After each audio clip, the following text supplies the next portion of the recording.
الحمد لله الذي جعل الشمس والقمر بحسبان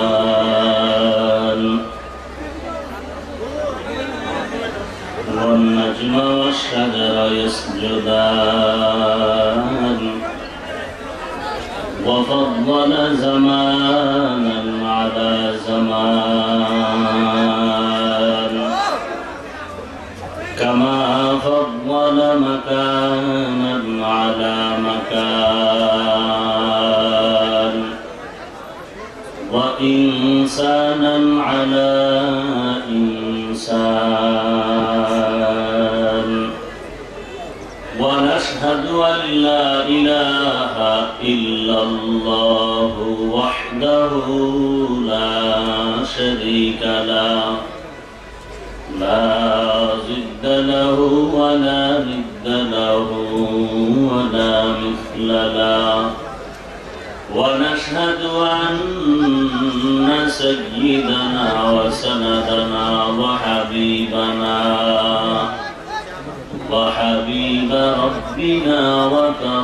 ربنا وطبيب قلوبنا ومولانا محمدا عبده ورسوله صلى الله تعالى عليه وعلى آله وأصحابه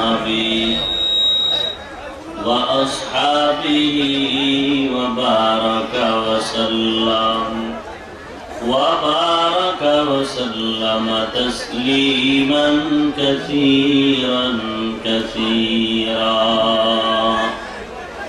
الذي أرسله الله تعالى بالحق بشيرا ونذيرا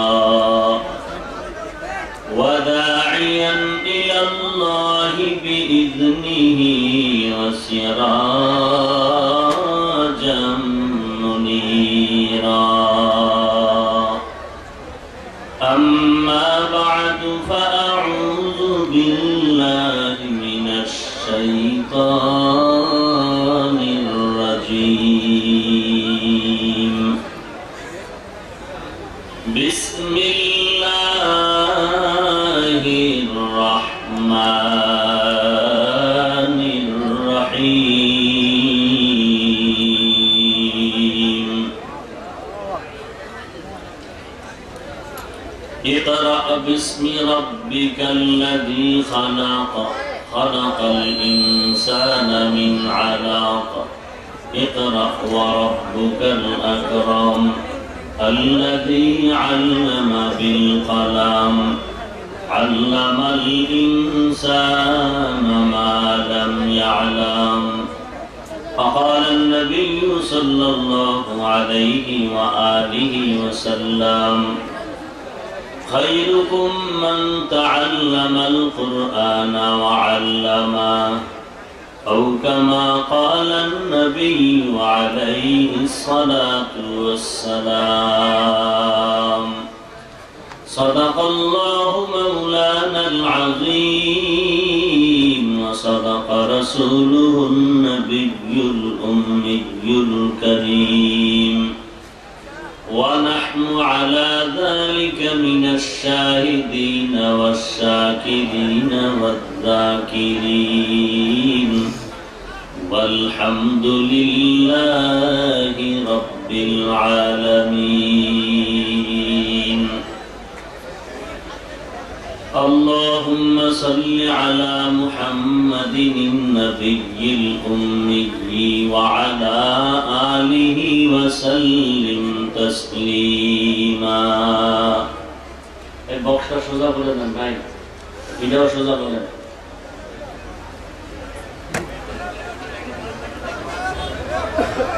সোজা বলেন কারণ ইয়া কানে শুনেন না সোজা করেন বক্সটা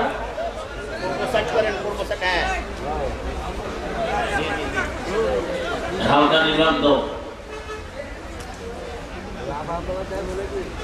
سبحانك لا علم لنا إلا ما علمتنا إنك أنت العليم الحكيم رب اشرح لي صدري ويسر لي أمري واحلل عقدة من لساني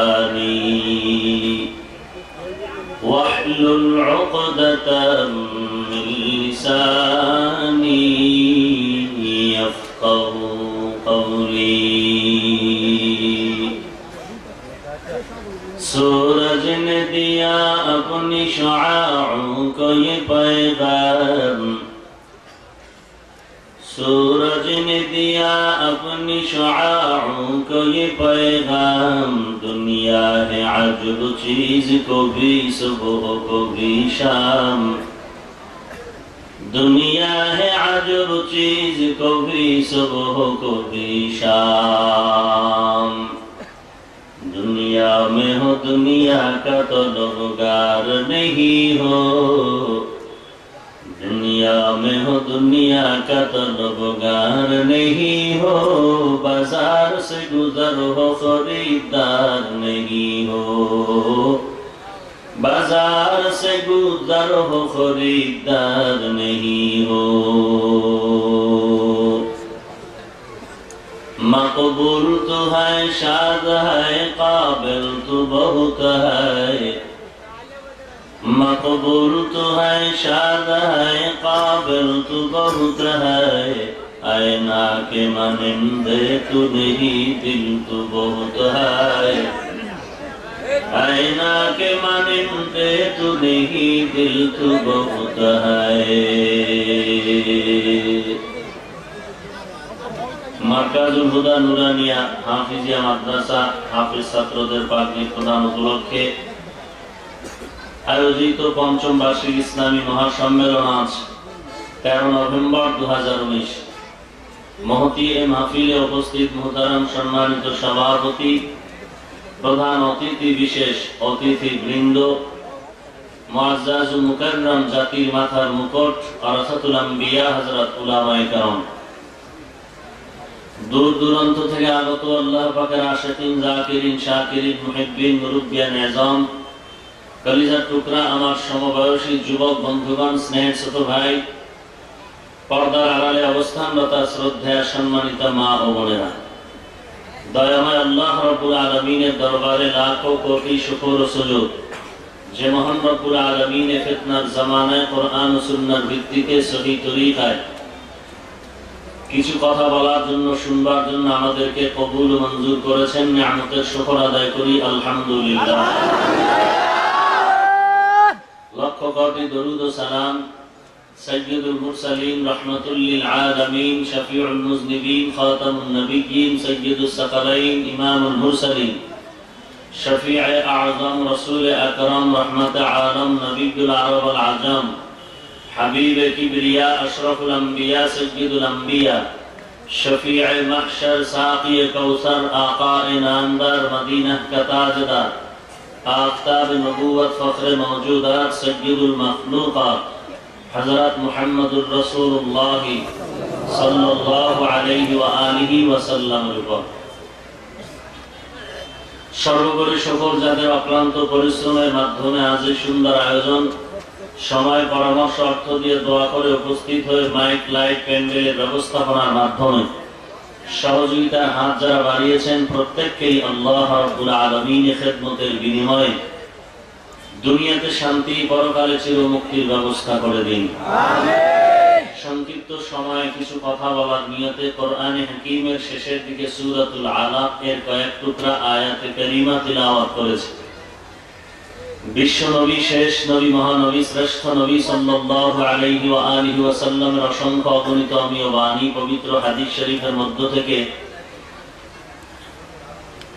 একটি হাদিস পড়েছি আয়াত ও হাদিসের আলোকে ইখলাস রুহানিয়তের সমন্বয়ে কিছু কথা আমাকে বলার মতো আপনাদের শুনবার মতো হিম্মত ধৈর্য তৌফিক আল্লাহ পাক দান করুন আমিন ইকরা বিসমি রাব্বিকাল্লাযী খালাক হে রাসূল করিম সাল্লাল্লাহু আলাইহি ওয়া আলিহি ওয়াসাল্লাম আপনি পড়ুন আপনার রবের নামে যিনি সৃষ্টি করেছেন। খালাকাল ইনসানা মিন আলাক, সৃষ্টি করেছেন ইনসানকে জমাট রক্ত থেকে। ইকরা ওয়া রাব্বুকাল আকরাম, পড়ুন আপনার রবের সম্মান মর্যাদা বর্ণনা করুন। আল্লাযী আল্লামা বিল কলম, যিনি শিক্ষা দান করেছেন, জ্ঞান দান করেছেন কলমের মাধ্যমে। আল্লামাল ইনসানা মা লাম ইয়ালাম, ওই জিনিস শিক্ষা দান করেছেন যেই জিনিস সম্পর্কে ইনসানরা অনবহিত ছিল। রাসূলুল্লাহ সাল্লাল্লাহু আলাইহি ওয়া আলিহি ওয়াসাল্লাম ইরশাদ করেন, খায়রুকুম মান তাআল্লামাল কুরআন ওয়া আল্লামা, তোমাদের মধ্যে সর্বশ্রেষ্ঠ ওই ব্যক্তি যে নিজে কোরআন শিখে এবং এই কোরআন অন্যদেরকেও শিক্ষা দান করে। এগুলো আয়াত ও হাদিসের সংক্ষিপ্ত তরজমা। রাহমাতুল লিল আলামিন, দুনিয়াতে আগমন করেছিলেন এবং এক সময় বিদায়ও নিয়েছিলেন। মাঝখানে সময় কেটেছিল কত বছর বলেন না কেন? 63 বছর। রাসূল আগমন করেছিলেন কোন মাসে আপনাদের জানা আছে? রবিউল আউয়াল। বিদায় নিয়েছিলেন কোন মাসে? রবিউল আউয়াল। মাঝখানে কাটলো কতদিন বলেন? 63 বছর। এই আসা যাওয়া আর মাঝখানের অবস্থানটার জন্য রাসূলের শানে তিনটা শব্দ ব্যবহৃত হয়, পৃথিবীর আর কারো শানে ব্যবহার হয় না। একটা হলো মিলাদুন নবী, রাসূলের জন্ম মোবারক। আর একটা হলো ওয়াফাতুন নবী, রাসূলের ইন্তেকাল। আর মাঝখানের 63 বছরকে বলা হয় সিরাতুন নবী, রাসূলের জীবন আদর্শ। এই তিনটা শব্দ রাসূলের শানের শব্দ। মিলাদুন নবী, অন্য কোন নবীর শানে এই শব্দ ব্যবহার হয় না। ওয়াফাতুন নবী শব্দটাও অন্য কারো শানে ব্যবহার হয় না। সিরাতুন নবী শব্দটাও ভিন্ন কারো নামে ব্যবহার, শুধুমাত্র আপনার আমার নবী রাহমাতুল লিল আলামিনের নামে শানে ব্যবহার করা হয়। এবং তিনটার অর্থ কি? মিলাদুন নবী মানে রাসূলের জন্ম মোবারক, ওয়াফাতুন নবী রাসূলের ইন্তেকাল, সিরাতুন নবী রাহমাতুল লিল আলামিনের জীবন আদর্শ। মিলাদুন নবীর মেয়াদ কাল সর্বোচ্চ বলতে গেলে একদিন। কয়দিন? একদিন। ওয়াফাতুন নবীর মেয়াদ একদিন বলা যাবে না, মোটামুটি 3 দিন বলি। সোমবার দিন ইন্তেকাল, মৃত্যু হলো, বুধবারে দাফন হলো। কথা ঠিক না? নাকি খবর নাই আপনাদের? সোমবারে রাসূলের ইন্তেকাল, দাফন কবে হলো? বুধবার। আর সিরাতুন নবীর মেয়াদ কাল 63 বছর। এখন সিরাতুন নবী অর্থ হলো রাসূলের জীবন আদর্শ। কেউ যদি কারো জীবনী লেখে তাহলে জন্মর ইতিহাস বাদ দিয়ে লেখে, কি বলেন? বুঝে শুনে বলবেন। রাসূলের জন্মের কারো জীবনী লেখলে জন্মর ইতিহাস বাদ দিয়ে লেখা শুরু হয় না, জন্ম থেকে কত দূর পর্যন্ত লেখে? মৃত্যু পর্যন্ত, শেষ পর্যন্ত। ঠিক না? তাহলে সিরাতুন নবী এমন একটা পাওয়ারফুল শব্দ যেটা বললে মিলাদুন নবী আর ওয়াফাতুন নবী শব্দটা বলা লাগে না, এর মধ্যে ঢুকানো আছে। যখনই আমাদের জাতি ভাইরা আমাদেরকে প্রমাণ করতে চাইলো যে আমরা মিলাদুন নবী ওয়াফাতুন নবী মানি না, আমরা সিরাতুন নবী নিয়ে চিৎকার করি, তখন আমাদের এই গোমর উম্মতের কাছে আবার প্রশ্ন উত্তর আকারে মানুষের ঝামেলা, দ্বন্দ্ব, বিভ্রান্ত নিরসনের জন্য তখন বলতে হলো যে আমরা যে সিরাতুন নবী নিয়ে চিৎকার করি, আর এই সিরাতুন নবীর মধ্যে আমরা বলি না যে মিলাদুন নবী মানি না, বরং এর মধ্যে মিলাদুন নবীও আছে, ওয়াফাতুন নবীও আছে। জীবন জন্ম নবীর সিরাতের মধ্যে আছে না? আছে। রাসূলের জীবনের সব ইতিহাস। সর্বোপরি কথা হলো 3টা শব্দ, তাবলীগওয়ালাদেরও না, দেওবন্দিরও না, আলিয়ারও না, কওমিরও না। এই তিনটা শব্দ রসুলের সম্মান সূচক মর্যাদার শব্দ। এই তিনটা শব্দকে যে বাঁকা নজরে দেখবে তার ঈমান, আকীদা, আমল সব বাঁকা হয়ে যায়। রসুলের 63 বছর জিন্দেগির দীর্ঘ 40টি বছর নবী কোনদিন কারো কাছে নামাজ, রোজা, হজ, যাকাত, কালেমার কথা বলেন নাই। 40-এর পরে গিয়া আল্লাহ কোরআন নাজিল করলেন। কি নাজিল করলেন? কোরআন নাজিল করলেন। কোরআন আসলো, আসার পরে রসুল এখন দাওয়াত শুরু করলেন। নামাজ, রোজা, হজ, যাকাত, তা'মুরুনা বিল মা'রুফ ওয়া তানহাউনা আনিল মুনকার, মানুষের দ্বারে দ্বারে দ্বারে দ্বারে ঘুরে ঘুরে ঘুরে ঘুরে দাওয়াত শুরু করলেন। কয় বছর পর থেকে? তাহলে এই 40 বছর পর্যন্ত কি রসুল শিশু ছিলেন? অবুঝ ছিলেন? তাহলে এই দীর্ঘ 40 বছর রসুল করলেন কি? দীর্ঘ 40 বছর রসুল মক্কার অদূরে হেরা পর্বত, ওই পাহাড়ের চূড়ায় উঠে রসুল ওই গর্তে নেমে বাইতুল্লাহর দিকে চেহারা মোবারকটা ঘুরাইয়া গর্তে বসে বসে আল্লাহর ধ্যানে সময় কাটাতেন। কার ধ্যানে? আল্লাহর ধ্যানে সময় কাটাতেন। রবের তাআল্লুক তৈরি করার জন্য আল্লাহর সন্ধান, আল্লাহর মহব্বতে সময় কাটাতেন। যেদিন কোরআন নাজিল হলো দিনটা ছিল সোমবার। কি বার? যেদিন রসুল দুনিয়াতে আগমন করেছিলেন এই দিন কি ছিল? বলেন, খেয়াল করেন, সোমবার। তাহলে মিলাদুন নবীর দিনও সোমবার। আর রসুলের আদর্শের যে গাইড বুক আসলো সিরাতুন নবী, এই আসার দিনটাও সোমবার। দোনোটা সোমবার হওয়ার কারণে রসুল বেজার না খুশি? খুশি করতে গিয়ে রসুল রোজা রাখা শুরু করলেন। সাহাবায়ে কেরাম বললেন, হে আল্লাহর রাসূল, আপনি সোমবার দিন রোজা রাখেন কেন? নবী বলেন, দুই খুশি আমি পালন করি, শুকর আদায় করি। একটা হলো আমার মিলাদুন নবী, তাও সোমবার, আর আমার সিরাতুন নবী যে আসলো তাও কি সোমবার। তো আমি মিলাদুন নবীর শুকর আদায় করি রোজা রেখে, আর সিরাতুন নবীর সূচনার দিনও কোরআন নাজিলের দিন সোমবার হওয়ার কারণে আমি রোজা রেখে তারও শুকর আদায় করি। শুধু রবিউল আউয়ালে রোজা? রাসূল কি শুধু রবিউল আউয়ালে রেখেছেন? না 12 মাস? মাসে একদিন? না প্রত্যেক সোমবার? প্রত্যেক সোমবার রাসূল রোজা রাখতেন। কেন? মিলাদুন নবীর শুকর আদায় করার জন্য। প্রতি সোমবার রাসূল রোজা রাখতেন। কেন? প্রতি সোমবার রাসূল রোজা রাখতেন কেন? একমাত্র সিরাতুন নবীর শুকর আদায়ের জন্য। বুঝাইতে পারলাম আপনাদেরকে? কি বুঝাইলাম? মিলাদুন নবীর বিরুদ্ধে বললাম না? দিলের কান লাগান আর মহব্বতের কান লাগায় শুনবেন। টুপির দিকে তাকায় বয়ান শুনবেন না, যে আমার টুপি কালো, হুজুরেরটা সাদা কেন? আমারটা সবুজ, ওনারটা সাদা কেন? আপনি সবুজ দেন আর কালো দেন আর নাই দেন, আমার সাদাটাই আপনার মরণকালে কাজে লাগবে।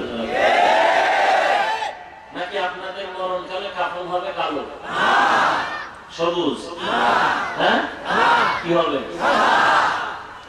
কথা যে আসতে বলতেছেন, সবার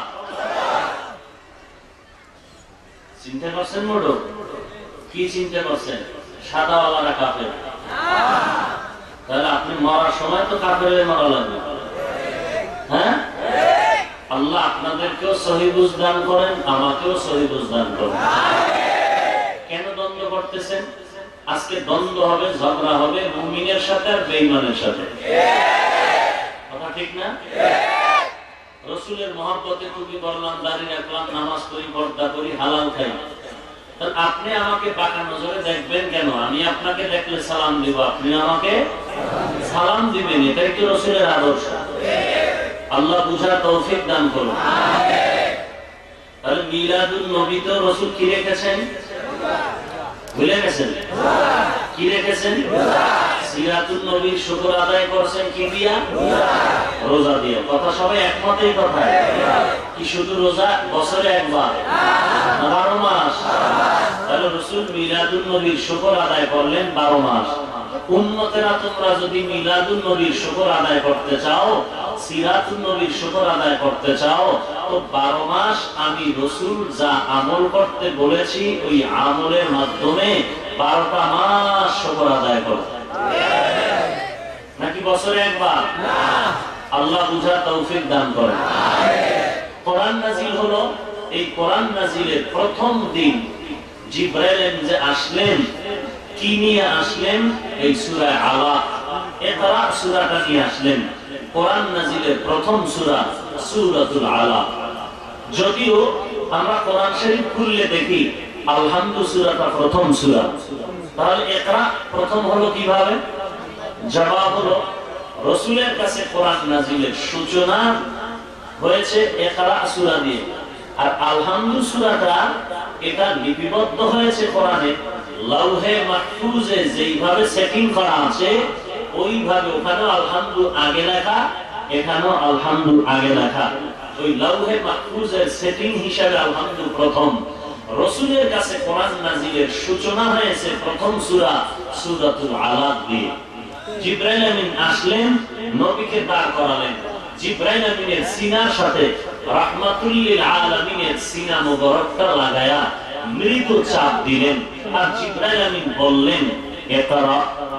নবীজি বললেন মা আনা বিকারিন, আমি পড়তে জানি না। আহলে বাতিল, আহলে বিদআতি, আহলে বাতিল এক কথার মধ্যে সব ঢুকানো আছে। পীরের লাইনে বাতিল, তরিকাতের লাইনে বাতিল, রাজনীতির ময়দানে বাতিল, এরপরে বিভিন্ন ফিরকায়ে বাতিলা। এক কথায় বললাম আহলে বাতিলরা এখানে তরজমা করে নবী বলছেন আমি পড়তে জানি না। বেদাতি আহলে বাতিলরা বলে নবী নাকি বলেছেন আমি জিবরাইল তোর কাছে পড়ুম না, তুই কে রে?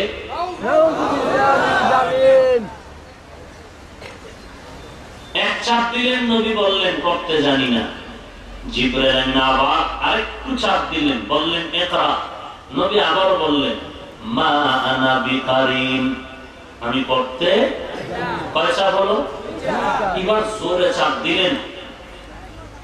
জোরে চাপ দিয়া নবীজি বললেন, আর জিবরাইল আমিন বললেন ইকরা বিসমি রাব্বিকাল্লাযী খালাক,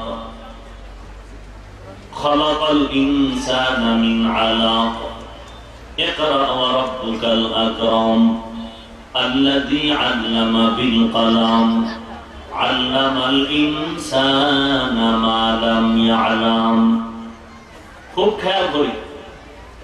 আচ্ছা, শিক্ষক একটা বাচ্চাকে যদি পড়ায় পড়ো বিসমিল্লাহ, বাচ্চা পড়বে না? হ্যাঁ, তাহলে নবীজিকে যদি জিবরাইল পড়ে ইকরা, তো নবী তো পড়ার কথা শুনে শুনে তো পড়তে পারে, তো নবী কেন বললেন আমি পড়তে জানি না? এখানে এক কথা হলো নবীজি কি পড়বেন, কার নামে পড়বেন, এগুলো এখানে কোনো আলোচনা হয়নি, যে কারণে রাসূল পড়লেন না।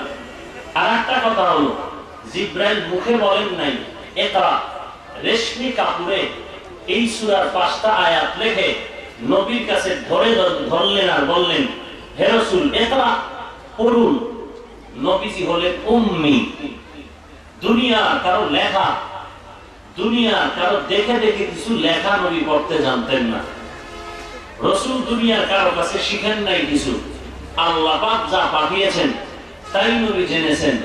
নবী যেহেতু পড়তে জানেন না, কিন্তু প্রথম 2 বারে বলছেন আমি পড়তে জানি না, 3য় বারে নবী পড়তে জানি নাও বলেন নাই, পড়তে জানি তাও বলেন নাই। নবী চুপ হয়ে গেলেন, চুপ হয়ে শরীরে উঠে গেল জ্বর, দ্রুত চলে গেলেন খাদিজাতুল কুবরা রাদিয়াল্লাহু আনহার কাছে। এখান থেকে সংক্ষিপ্ত আলোচনা আমি শেষ করে দিব। নবীকে চাপ 3টা দেওয়া হলো, কেন? 2 নম্বরে নবীজি পারি না বললেন কেন? 3 নাম্বার চাপে নবী পারি নাও বলেন নাই, পারি তাও বলেন নাই, চুপ থেকে সমর্থন দিলেন কেন? এই 3টা কথা বুঝানোর চেষ্টা করব, মাথা ঠান্ডা রাখতে হবে। পারবেন না গরম করে ফেলবেন? আল্লাহ বুঝার তৌফিক দান করুন। নবীজিকে আল্লাহ কোরআনের এক জায়গায় বললেন, নবী জিহ্বা মোবারক নারায় নারায় নারায় নারায় শুধু আয়াতগুলো মুখস্থ করতে চাচ্ছেন। আল্লাহ বললেন, না রাসূল, লা তুহাররিক বিহি লিসানাকা লিতাআজালা বি ইন্না আলাইনা জামআহু ওয়া কুরআনা। হে পয়গম্বর, তাড়াহুড়া করার কোনো কারণ নাই। আমি আল্লাহ তাআলা আপনার সিনা মোবারকের মধ্যে কোরআন পুরাটাই জমা করে দিব। আমি জমা করে দিব, আপনার তাড়াহুড়া করার দরকার নাই। তাহলে কি সুন্দর আওয়াজ! তো নবী তো আল্লাহ নিষেধ করলেন তাড়াহুড়া করে মুখস্থ করার প্রয়োজন নাই, আমি অন্তরে জমা করে দিব। তাহলে জিবরাইল আমিন চাপ দেওয়ার দরকার কি? আল্লাহ তো জমা করে দিলে হয়ে যাইতো। আল্লাহ তো সিনায় জমা করে দিয়েছেন, তারপর জিবরাইলের মাধ্যমে নবীরে চাপ দিলেন, এমন চাপ যে রহমাতুল লিল আলামিনের পুরো শরীরটা ব্যথা হয়ে গেল, জ্বর উঠে গেল। নবী ঘরের মধ্যে গিয়ে বলে, খাদিজা আমারে কম্বল দিয়ে আঁকড়ায় ধরো। আম্মা জান আঁকড়ায় ধরলেন, কম্বল নিয়ে নবী কাঁপতেছেন। আম্মা জান খাদিজা দুই হাত দিয়ে নবীরে আন্দা করে ধরলেন। খাদিজা কানে আওয়াজ পাইতেছে, নবী কম্বলের নিচে যেন গুনগুন করে কান্না করেন। খাদিজাতুল কুবরা বলেন, পয়গম্বর আপনি কাঁদেন কেন? নবী ঘটনার বিবরণ দিলেন। এরপর নবী কান্নার কারণ কি আমি খাদিজা কিছুটা আঁচ করতে পেরেছি। এই জমিনে আপনার মা নাই, আপনার বাবা নাই, আমি ভালো করে জানি। এই জমিনের মধ্যে আমি 5টা সন্তানের মা হওয়ার পরে আমি আপনার ঘরে আছি। 2জন স্বামী বিদায়ের পরে আপনাকে আমি পরীক্ষা করার পরে স্বামী বলে গ্রহণ করেছি। আপনার মনে হয়তো কষ্ট, আল্লাহ যে নবুয়ত দান করলেন, আমি খাদিজা যদি এটাকে স্বীকার না করি আপনার মনে বড় কষ্ট। নবী কোনো কষ্ট নাই, আপনার নবুয়তের স্বীকারোক্তি জমিনে আমি খাদিজা 1 নম্বরে দিয়ে দিলাম। আল্লাহর নবী মুস্কি হেসে কান্না বন্ধ করে দিলেন, আর বললেন, খাদিজা আর দেরি করা যাবে না, এখন দাওয়াতে বের হয়ে যাই। নবী এখন উম্মতের কাছে দাওয়াতের জন্য বের হয়ে যায়। এতদিন নবীর কোনো দুশমন নাই। যখন নবী দাওয়াত দেওয়া শুরু করলেন, তা'মুরুনা বিল মা'রুফ ওয়া তানহাউনা আনিল মুনকার, শুধু নামাজের দাওয়াত না, রোজার দাওয়াত না, ভালো কাজের আদেশ শুধু না, যারা অন্যায় কাজ করে তাদেরকেও বাধা দান প্রদান করতেছেন। এতদিন দাওয়াত দেয়, এত দুশমন নাই। যখনই অন্যায়ের পথে বাধা হয় নবী দাঁড়াইলেন, তখন দুশমন বেড়ে গেল। নবীর দাদার ইন্তেকালের পর চাচা আবু তালিবের কাছে নবী রক্ষণাবেক্ষণ হতো। আবু তালিবের কাছে সে নালিশ দেয়, তোমার ভাতিজাকে সামলাও, সে আমাদের ধর্মের বিরুদ্ধে কথা বলে, মূর্তি পূজার বিরুদ্ধে কথা বলে। আল্লাহর নবীকে চাচা আবু তালেব ডেকে বললেন, ভাতিজা কি ব্যাপার? তুমি তোমার দাওয়াতি কাজ চালাও, বাধা নাই, কিন্তু অন্যায়ের বিপক্ষে কেন বলো? নবী জবাব না দিয়া কান্না শুরু করলেন। আবু তালিব বলে, ভাতিজা কেন কাঁদো? রাহমাতুল লিল আলামিন বলেন, ও চাচা আমি কি জবাব দিব? আমি কি জবাব দিব? আল্লাহ তো আমাকে কেন পাঠিয়েছেন? আল্লাহ তো কোরআনে বলেছেন, হুয়াল্লাযী আরসালা রাসূলাহু বিল হুদা ওয়া দীনিল হক লিইয়ুযহিরাহু আলাদ দীনি কুল্লি। আল্লাহ পাক আমাকে প্রেরণ করেছেন দ্বীনে হকের পতাকা উত্তোলন করব, অন্য ধর্মের উপরে ইসলাম ধর্মটারে বিজয়ী করব।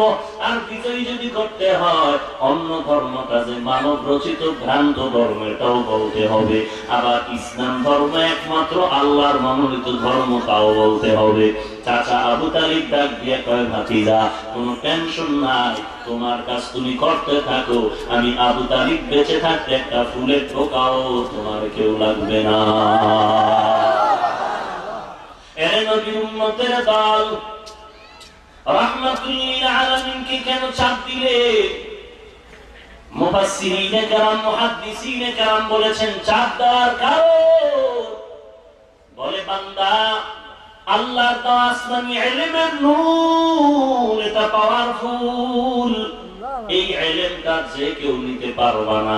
এই ইলম যদি সিনার মধ্যে নিতে চাও, আমার নবীর চাপ দিয়ে আল্লাহ বুঝাই দিবেন এই ইলম নিতে কষ্ট করতে হবে।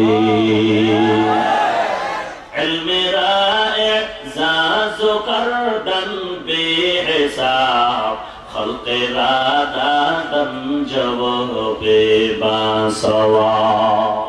এই ইলম পাওয়ার জন্য কষ্ট করা লাগবে।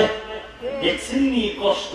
যে যত বেশি কষ্ট করেছে সে তত জমিনে দ্বীনের খাদেম হয়ে গেছে। যত কষ্ট করেছে তত দামি হয়েছে।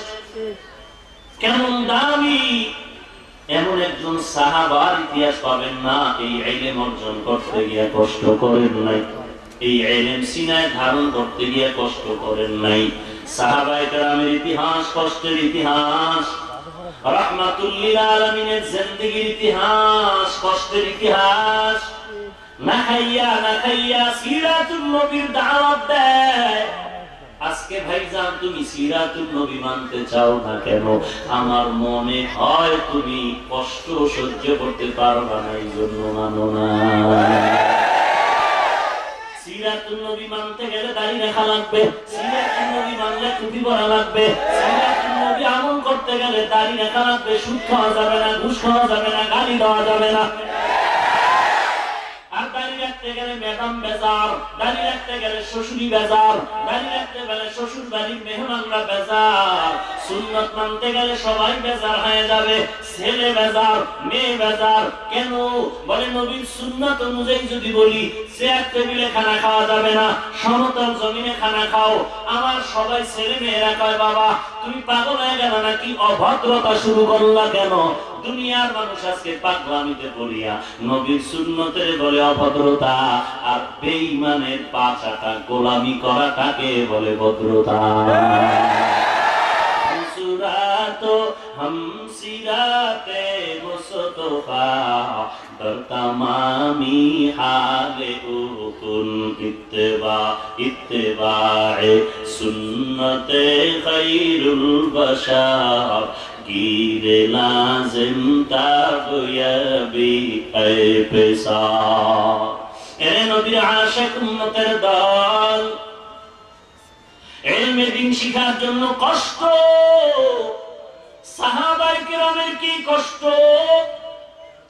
আল্লাহর নবীর সাহাবী আবু হুরায়রা রাদিয়াল্লাহু তাআলা আনহু নবীর দরবার থেকে খানার সময় যান না, না খেয়ে হযরত আবু হুরায়রা নবীর দরবারে পড়ে আছে। কারণ নবী একটা কথা স্বর্ণে মুক্তার দানার মতো ঝরে, একটা কথা যেন আমি আবু হুরায়রা থেকে ছুটে না যায়। এই জন্য আবু হুরায়রা খানা খাইতেও যায় না, নবীর সোহবত থেকে যেন এক সেকেন্ড আমি বিপরীত দিকে চলে না যাই। এরে নবীর উম্মতের দল, রাহমাতুল লিল আলামিনের পাশে আবু হুরায়রা না খায়া পড়ে আছেন। এমন ইতিহাস, আবু হুরায়রা নবীর দরবার ত্যাগ করবেন না বিদায় না খায়া তো ক্লান্ত হয়ে গেলেন। খানা নাই, জমিনের মধ্যে বেহুশে পড়ে আছেন। মানুষেরা পাড়ায় যায়, মনে হয় যেন একটা রোগী পড়ে আছে। ওই আবু হুরায়রা চোখের পানি ছেড়ে কান্না করে, আর একদিন রেশমি রুমাল দিয়া তার নাক পরিষ্কার করে। আর আবু হুরায়রা তুই তোরে চিনুনি, এক সময় কিন্তু নবীর মহব্বতে না খাইয়া রাস্তায় পড়েছিলি, মানুষ পাড়ায় গিয়েছিল। 5 বছর আগে মাদ্রাসা, বাথরুম 2টা টিনের ঘর, ছাত্র থাকতে কষ্ট, বাথরুমে কষ্ট, ঘুমানে কষ্ট, খানায় কষ্ট। 5 বছর পরে 2 তলা বিল্ডিং, বাথরুম 50টা, এরপর কষ্ট কমে না। সেই কষ্ট এখন আছে কেন? ব্যাপারটা কি? বলে ছাত্র ছিল ওই সময় 50, এখন ছাত্র 250। কি ব্যাপার, এত ছাত্র বাড়লো কেমনে? বলে আশুগঞ্জের কলেজের সব ছাত্র কলেজ বন্ধ করে মাদ্রাসায় ঢুকছে। কি হ্যাঁ? তোমরা তো টেনশন কেন মাদ্রাসা নিয়ে? আমরা তো তোমরা কলেজ নিয়ে টেনশন করি না, ভার্সিটি নিয়ে টেনশন করি না, টেনশন করি না। কলেজ থাক, স্কুল থাক, ভার্সিটি থাক, তোমাদের ছাত্র একটাও মাদ্রাসা আসার দরকার নাই। আমাদের লাইনে যে ছাত্রগুলো প্রত্যেকটা মাদ্রাসায় ভিড় জমাইতেছে রমাজানে, ভর্তি নেওয়া যায় না, এত ছাত্রের জায়গা নাই। হাজার হাজার হাজার হাজার মাদ্রাসার কোনো ছাত্র হয় না। এর নবীর উম্মত, কলেজ আছে কলেজে পড়ো, স্কুলে পড়ো, ভার্সিটিতে পড়ো, মাদ্রাসাওয়ালারা মাদ্রাসায় লেখাপড়া করতেছে। তুলনামূলক যে যেই পরিমাণ কষ্ট করবে সেই পরিমাণ আল্লাহর ইলমের বরকত সে পেয়ে যাবে। কষ্ট কমে না কেন?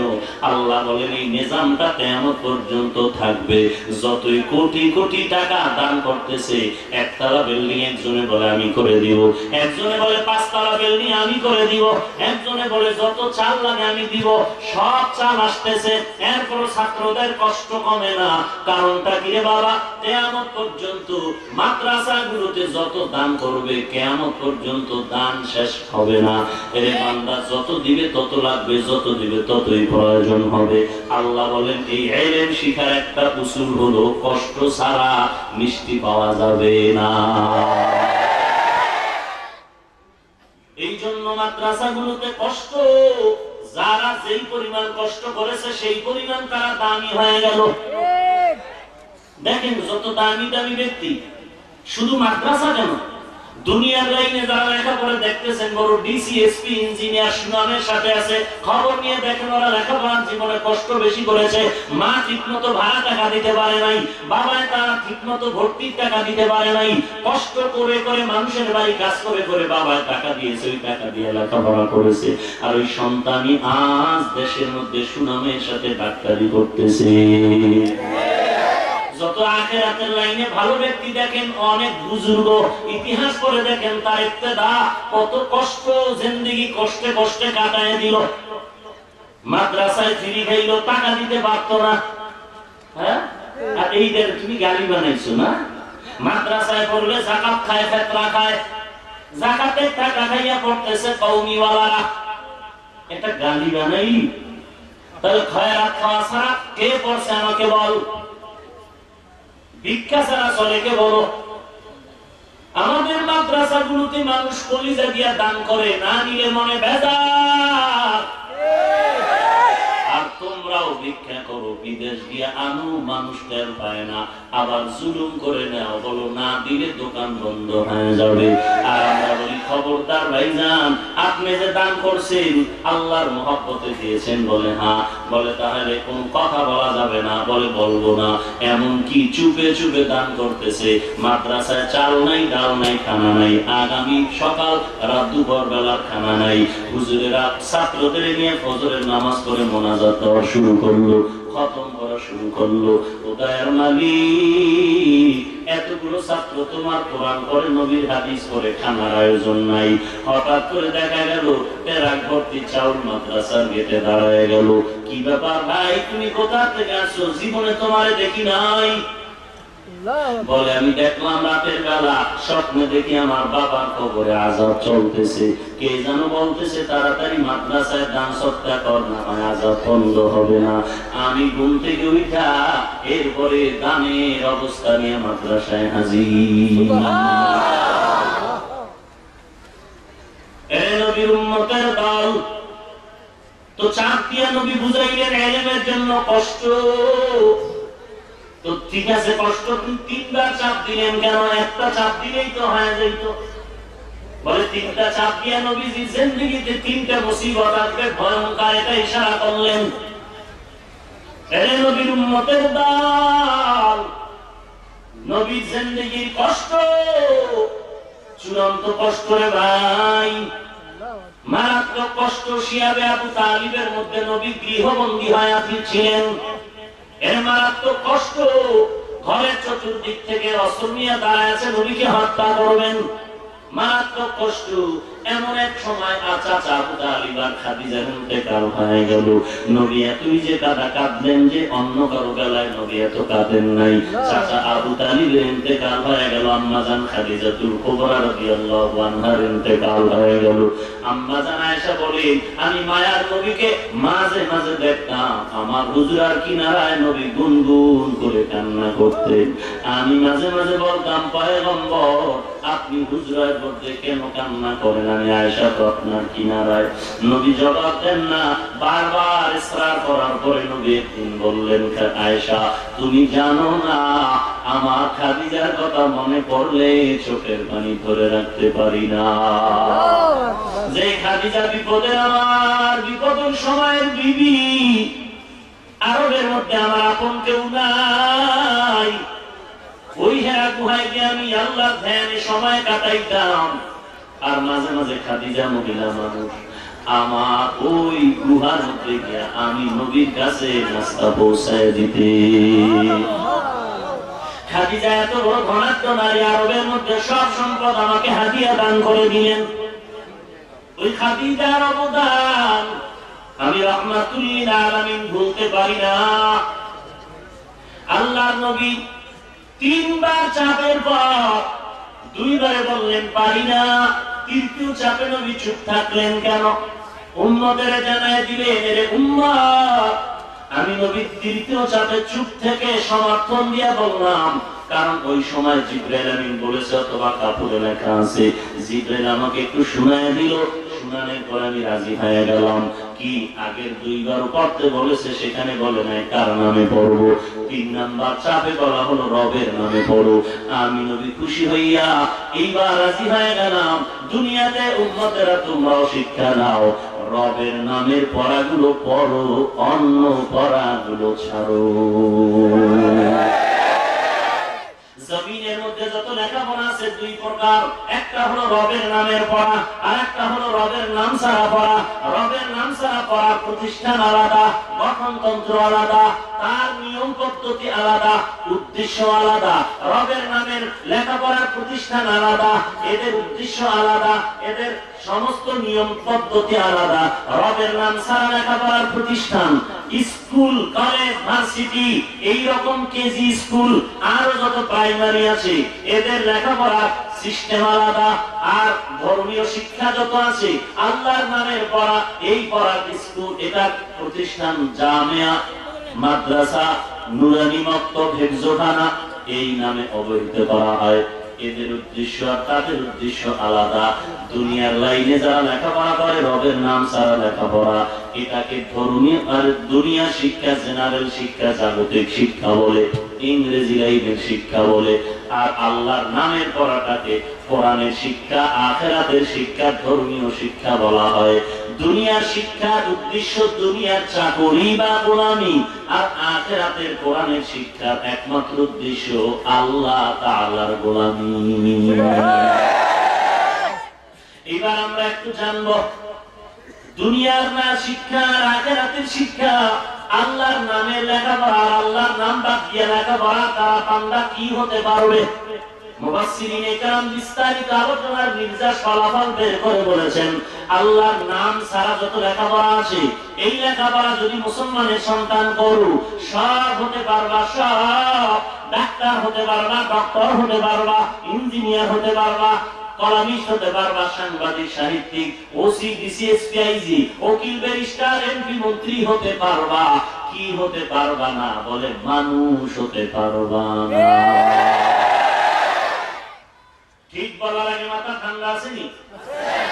এখন তো আপনারা বলবেন আল্লাহর নাম বাদ দিয়া স্কুল, কলেজে, ভার্সিটিতে লেখাপড়া করলে সব হওয়া যায়, ডাক্তার হওয়া যায়, ইঞ্জিনিয়ার হওয়া যায়, সাংবাদিক হওয়া যায়, সাহিত্যিক হওয়া যায়, কবি হওয়া যায়, উকিল হওয়া যায়, এমপি হওয়া যায়, মানুষ হওয়া যায় না? তাহলে আমরা কলেজের ছাত্র ছাত্রীরা কি মানুষ না?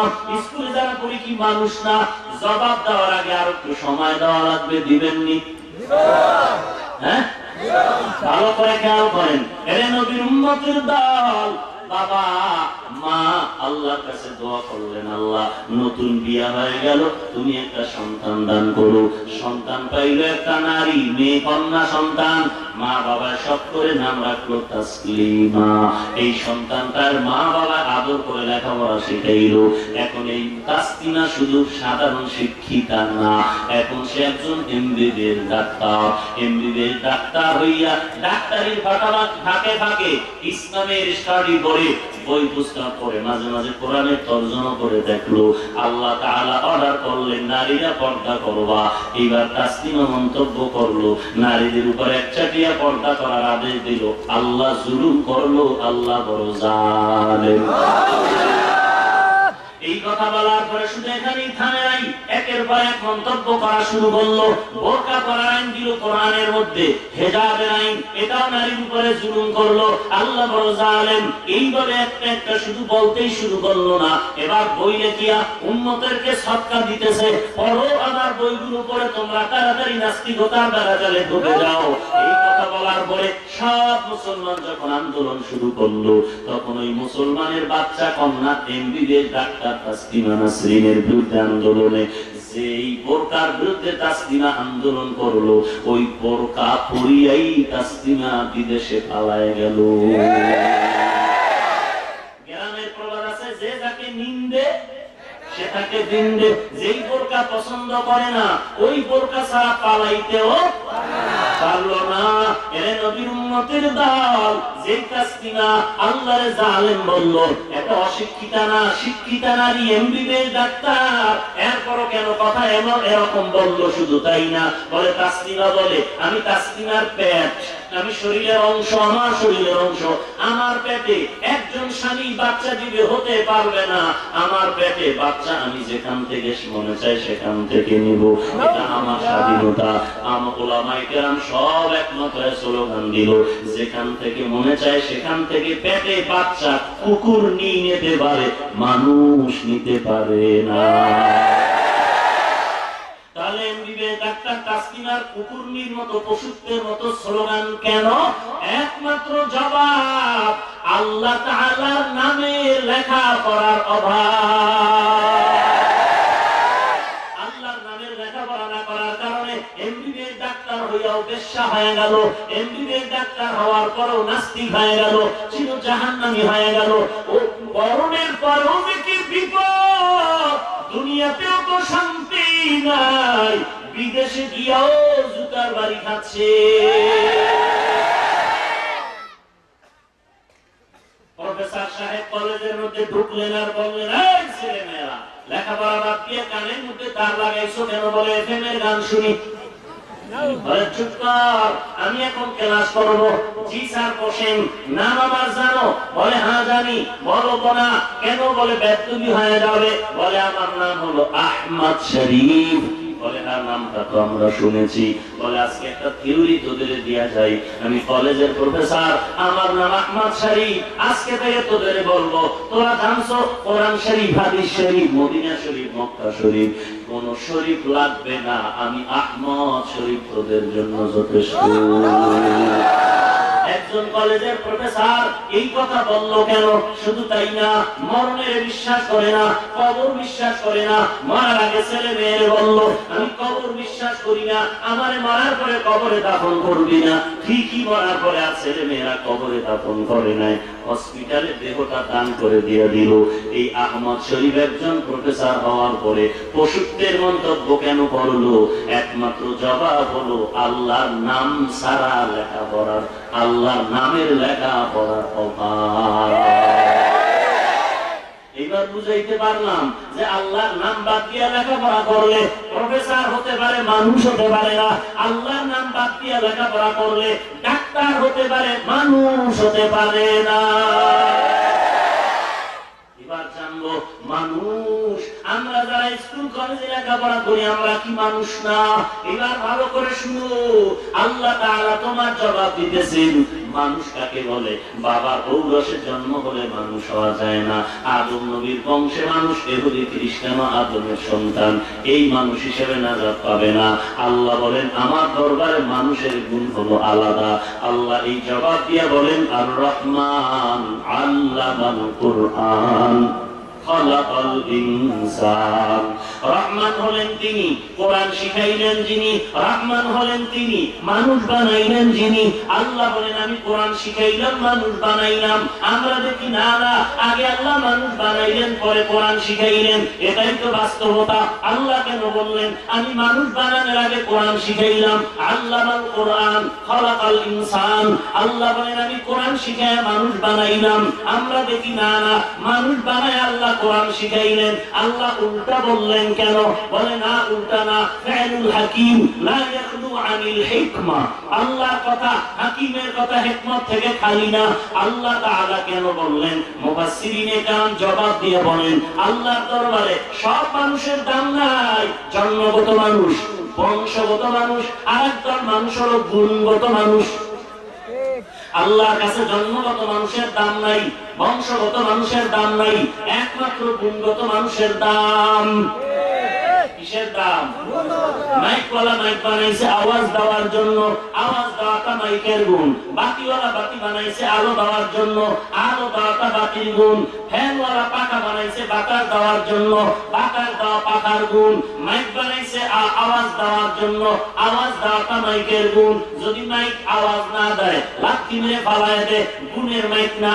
বাতিওয়ালা বাতি বানাইছে আলো দেওয়ার জন্য, যদি আলো না দেয়, বাতি ভেঙে ফেল, এটা গুণের বাতি নাম। ফ্যান বানাইছে বাতাস দেওয়ার জন্য, যদি বাতাস না দেয়, পাখা ভেঙে ফেলো, এটা গুণের পাখা না। এ বান্দা, মাইকওয়ালা মাইক বানাইলো আওয়াজ দেওয়ার জন্য, আওয়াজ দেওয়াটা মাইকের গুণ। যদি আওয়াজ না দেয়, গুণের মাইক, গুণের মাইক। আল্লাহ বলেন, আমি মানুষ বানাইলাম কেন? বিড়ি টানার জন্য?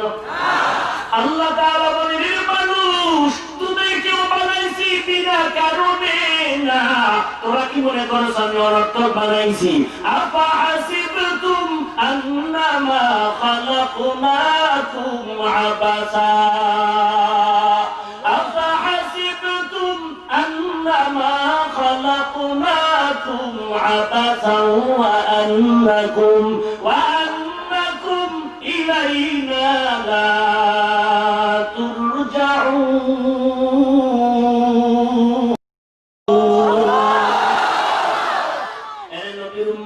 দল। এ বান্দা, তুই কি ভেবেছো তোকে আমি অনর্থক বানিয়েছি? না না। তুমি কি ভেবেছো আমার কাছে আসবা? না না না, আমি অবশ্যই বিনা কারণে বানাই নাই। একদিন আগে পরে আমি আল্লাহর দরবারে আসতেই পারবে পালায় থাকতে? ওই সাদ্দাদের মতো বেঈমান আল্লাহর জান্নাতে যাবে না বলে নিজে জান্নাত বানাইলো, পালায় থাকতে কি পারলো? নমরুদ পারে নাই, বড় বাহাদুর ফেরাউনও পারে নাই, তোর মতো পাপী নেতাও পারবি না। পারবি? নমরুদের গোষ্ঠী পারে নাই। কই গেল গাদ্দাফি, কই গেল সাদ্দাম? শত মাটির তলে গর্ত বানায়ও পালায় থাকতে পারলো না। গাদ্দাফিও পারলো না, সাদ্দামও পারলো না। এর বান্দা, তুমিও পারবা না। যেখানেই যাও না কেন, আজরাইল সেখানে হাজির হয়ে যাবে। অতএব বাহাদুরি করবি না। আমি আল্লাহ কেন বানাইছি চিন্তা কর। গরু চিন্তা করবে না, শুকর চিন্তা করবে না, কুকুর চিন্তা করবে না। আমি চিন্তা করার জন্য মানুষ বানাইলাম। কেন মানুষ বানাইছি জানো? ওয়ামা খালাকতুল জিন্না ওয়াল ইনসা ইল্লা লিয়াবুদুন।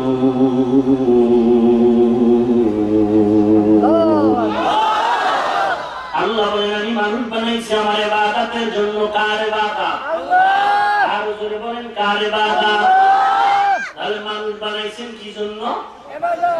সবাই কথা বলেন না কেন? মনে আছে কথা? কি মনে আছে? মাইক বানাইছে আওয়াজ দেওয়ার জন্য, আওয়াজ দাও মাইকের গুণ। যদি আওয়াজ না দেয়, মাইক ফেলে দাও, এটা গুণের মাইক না। মানুষ বানাইছেন কেন? ইবাদত করার জন্য। কথা বলেন না কেন? ইবাদত করার জন্য আল্লাহ মানুষ বানাইছে। তাহলে মানুষের গুণ কি? ইবাদত। কথা বল। সেই মানুষটা ইবাদত করবি না, আল্লাহ বলবে গুণের মাইক না, ফালায় দাও। যেই মানুষটারে বানাইলাম আমার ইবাদতের জন্য, ওই বান্দা যদি ইবাদত না করে কবরে যাও, আল্লাহ তাআলা বলবেন আমি মানুষ বানাইলাম ইবাদতের জন্য। যেহেতু সে ইবাদত করে না, এটা গুণের মানুষ না, লাথি মেরে জাহান্নামে ফালায় দাও। এখন এই ইবাদত হলো মানুষের গুণ। এই ইবাদত কেমনে করবা? আল্লাহ ওদিকে ইঙ্গিত করে বলেন, আল্লামাল কুরআন খালাকাল ইনসান। কোরআন শিখায় মানুষ বানাইলাম, অর্থাৎ ইবাদত করা মানুষের গুণ। আর ইবাদত শিখতে হলে লাগবে কোরআন, লাগবে নি? কোরআন কই পাওয়া যায়? কথা বলেন না কেন? সেই মাদ্রাসা লাগবে নি? কথা বলেন না কেন? এই কোরআনের ইলম শিখার জন্য উস্তাদ লাগবে নি? লাগবে কি লাগবে না? অতএব উস্তাদের কাছে যাও, ফাসআলু আহলা যিকরি ইন কুনতুম লা তা'লামুন। উস্তাদের কাছে যাও, জানো না জাননেওয়ালা থেকে জেনে নাও। ওরে বান্দা, এই মাদ্রাসা আমার উদ্দেশ্য ইলম শিক্ষা করা ফরজ। ইলম শিখো, এখন মাদ্রাসায় গিয়ে যদি পারো শিখো, ঘরের মধ্যে উস্তাদরে দিয়া যদি শিখতে পারো শিখো। উদ্দেশ্য ইলম শিখা ফরজ, ইলম শিখতে থাকো। ইলম শিখতে গেলে মাদ্রাসায় ক্লাস করা লাগবে, করো, পরীক্ষা দেওয়া লাগবে, দাও, কোনো বাধা নাই। এটা বেদাত হবে? কথা বলেন না কেন? এই জন্য এটা যেমন বেদাত না, আত্মা পবিত্র করা ফরজ। আর এই আত্মা পবিত্র করার জন্য উস্তাদ ধরা লাগবে, এটাও বেদাত না। ওই ইলম শিখার জন্য মাদ্রাসায় যাও, যারা মাদ্রাসা করার পেছনে সহযোগিতা করবা, বান্দা ইলম শিক্ষা করে যেই নেক পাবে, তুমি সহযোগিতা করে সেই সমপরিমাণ নেক আল্লাহ তোমাকে দিবে। বান্দা কোরআন পড়ে যেই সওয়াব পাবে, তুমি কোরআন পড়ার পেছনে সহযোগিতা করে সেই সমপরিমাণ সওয়াব পেয়ে যাবে। এবার আসেন, স্কুল কলেজে যারা লেখাপড়া করে, এরা জানেনি মাকে বিবাহ করা হারাম? জানে না? যদি বলেন জানে, তাহলে তারা মানুষ। যদি বলেন জানে না, তাহলে মানুষ রূপী পশু। বলেন বিয়ে ছাড়া সন্তান জন্ম দেওয়া হালাল না হারাম? স্কুল কলেজের ছেলে মেয়েরা জানেনি? যদি বলেন জানে মানুষ। যদি বলেন হুজুর জানে না, মানুষ রূপী পশু। জানলো বিয়ে ছাড়া সন্তান জন্ম দেওয়া হারাম, এটা কলেজের বই ধরে জানছে? হ্যাঁ, মাকে বিবাহ করা হারাম, এটা কলেজের পাঠ্য বই পড়ে জানলো? কোন না কোন উপায়ে কোরআনের জ্ঞান পেয়ে জানলো। ফলাফল কি দাঁড়াইলো? মানুষ হওয়ার শিক্ষা, গুণের মানুষ হইয়া জান্নাত পাওয়ার একমাত্র শিক্ষা কোরআনের শিক্ষা। তুমি যে কোনো ভাবে শিখো, কলেজে পড়তেছে, পাকে পাকে একজন ইমাম সাহেবের কাছে 1 ঘন্টা কোরআন শিখতেছে। এই দেশে ডাক্তার, ডক্টর, প্রফেসর, ইঞ্জিনিয়ার, 5 ওয়াক্ত নামাজি দাড়িওয়ালা নাই? তাহলে আমি কি বলবো কলেজ খারাপ? না, কলেজ খারাপ না, ভার্সিটি খারাপ না রে বান্দা, তোর চরিত্রটা খারাপ। তোর চরিত্র খারাপ। কলেজ খারাপ না। কত ছাত্র কলেজে পড়ে, একই ক্লাসে পড়ো, ও নামাজ পড়ে, তুই নামাজ পড়ো না, কারণ কি কলেজ খারাপ? তুই খারাপ, তোমার চরিত্র খারাপ, কলেজ খারাপ না। তুমি ইঞ্জিনিয়ার হও, ডাক্তার হও, আমাদের এটা গর্ব, কিন্তু অনুরোধ, যদি সুনাম নিয়ে জিন্দেগি কাটাইতে চাও, কত ডাক্তার বয়ে বয়ে বিড়ি টানে আর মশা মারে, আর কত ডাক্তার সারা রাত রুগীর সিরিয়াল নাই? কেন এত দাম? তার সার্টিফিকেট কিন্তু পাকা, এরপর এত রুগীর ভিড় কেন? অমুক ডাক্তারের কাছে রুগী যায় না, এত মাইকিং করে, আসেন ফ্রি চিকিৎসা, এরপর যেতে চায় না। কারণটা কি? ওই ডাক্তারের কাছে লোক যায় কেন? ও টাকা বেশি নিলেও যায়। কারণটা কি? ও লেখাপড়ার সময় বিদ্যার সাথে বেইমানি করে না। তুই বিদ্যার সাথে বেইমানি করে বিদ্যা পৃষ্ঠা ছিঁড়ে জুতার তলে ঢুকাইছ, তুই বেইমানি করেছ, সে বেইমানি করে না। অতএব ডাক্তার হ, সুনাম নিয়ে যা, মাটিও তুই মরার পরে দোয়া করবো। আর ওই সুনাম নিয়ে যদি ইঞ্জিনিয়ার হতে চাও, ওই সুনাম নিয়ে যদি ডাক্তার হতে চাও, আমার বয়ানের শেষ তোর পায়ে হাতে 3টা অনুরোধ করবো। 1 নাম্বার, মোবাইলের আপন বানাবি না। 2 নাম্বারে বকাটে দুষ্ট ছেলেদের বন্ধু বানাবি না। 3 নাম্বারে কোন মুরব্বীর সাথে বেয়াদবি করবি না। যদি দেখো দাড়িওয়ালা রিক্সা চালায়, 5 টাকা ভাড়া, তুই 20 টাকা দিবি, ওই মুরব্বী দোয়া কইরা তোর জন্য 20,000 কোটি টাকার বরকত পেয়ে যাবে। তুই এত ফকিন্নি কেন যে বাসের ভাড়া 10 টাকা, তুই 2 টাকা নিয়ে কিলাকিলি বাজাইবি যে আমি স্টুডেন্ট, আমি ছাত্র। তুই ছাত্র ভাড়া দিবি না, তুই এটা না কইরা তোর বাপে তোরে কলেজে এত টাকা দিয়ে পড়ায়, তোর হোটেল ভাড়া দেয়, ভর্তির টাকা দেয়, এরপরে পকেট খরচ বাস গাড়ির 5 টাকা দিতে পারো না, তো তুই কেন বল আমি স্টুডেন্ট, তুই বলবি আমি ফকিন্নি। ভাড়া দিতে পারবো না, আমি ফকিন্নি। 2 টাকার জন্য বাসের হেলপারকে থাপ্পড় মারো, বাহাদুরি করেছো, ফকিন্নির পরিচয় দিয়েছো।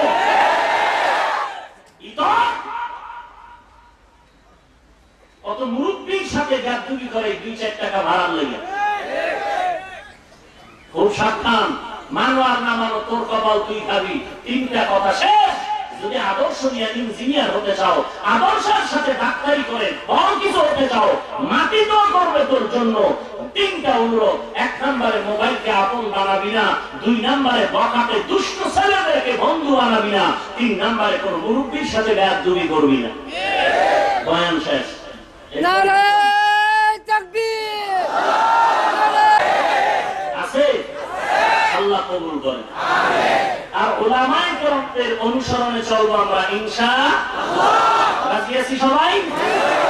যার মুরব্বি নাই, থানবী রহমাতুল্লাহ আলাইহি বলছেন, যারা মুরব্বি মেনে চলবে তারা মোটামুটি শয়তানের ধোঁকা থেকে দুনিয়ায় বেঁচে থাকবে। কেমন বেঁচে থাকবে জানেন? অমুকে কয় তোমার ফ্রি বই দিলাম কইলো, তাই না? তুই বান্দা কোন মুরব্বী যারা মানে না এরাই কিন্তু এই পেছে বেশি বলে। অমুকে সরমনাওয়ালারা বই দিছে, এটাও নিছে, তাবলীগওয়ালারা নিছে, আহলে হাদিসওয়ালারা দিছে, এটাও নিছে। আর যে মুরব্বী মানে এই সোরারা তো আমার একটা বই দেয় না যে হাফিজ ভাই ফ্রি বই দিলাম পড়ো। কারণ জানে মুরব্বী যারা মানে ওদের ফ্রি বই দিলে ওরা মুরব্বীকে দেখায় বলবে, মুরব্বীকে বলবে হুজুর অমুকে বইটা দিছে দেখেন তো কি হালাত। মুরব্বী দেখলেই বলবে এটা খবিসের বই, ঠিক না? এই জন্য যারা মুরব্বী মানে এরা জিন শয়তান থেকেও যেমন নিরাপদে থাকার সুযোগ আছে, মানুষ শয়তান থেকেও নিরাপদে থাকার সুযোগ আছে। অতএব আহলে হক ওলামাদের অনুসরণে আমরা চলবো। যারা আলেম পছন্দ করে না আমরা এদের পক্ষে যাব না। ইনশাআল্লাহ রাজি আছি তো? আল্লাহ সবাইকে কবুল করেন। আরো জোরে বলেন। হাটাজারি হযরত কি আহলে হক নয়? বলেন না কেন? অতএব হাটাজারি কওমি মাদ্রাসার উলামায়ে কেরামদেরকে যারা হক মনে করবে না আমরা তাদের সাথে থাকবো। আল্লাহ বুঝার তৌফিক দান করেন, আমিন। ওয়া আখিরু দাওয়ানা আলহামদুলিল্লাহি রাব্বিল আলামিন। কেউ উঠবেন না, এখানে কর্মসূচি বয়ান হবে, আপনারা সবাই বসবেন।